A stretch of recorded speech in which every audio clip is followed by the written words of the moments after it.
চতুরিয়া bridge আছে না, সরকার এত ঠিক করে টাকা দিচ্ছে মানুষের, কেউ কন্ট্রাক্টার সাইজ দিতে, সচিবালয়তে লোক আসতেছে দেখতি, কেন ওখানেও তো টাকা না দিয়ে এই এস.এম. খান বাহাদুরের কাছে কিছু টাকা দিতে পারে না?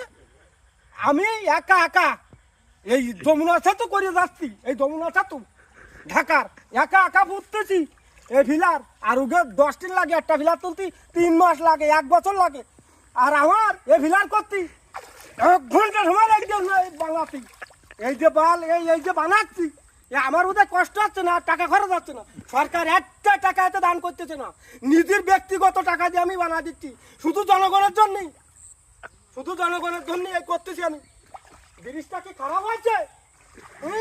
এর মধ্যে ট্রাক যাবে, ট্রাক লোড, বড় বড় লোড যাবে এই ট্রাক এই ব্রিজের মধ্যে। এই ব্রিজ 7 বছর না 5 বছর না, আমি মোটে 3 ঘন্টার মধ্যে ব্রিজ করে দিচ্ছি। এই ব্রিজটা কম মনে করি না, এই ব্রিজ করতে আমার হারাই ফেলাইছি, দুনিয়া সব হারাই ফেলাইছি এই ব্রিজ করতে যাইয়ে, এই ব্রিজ করতে যাইয়ে দুনিয়া সব হারাই ফেলাইছি।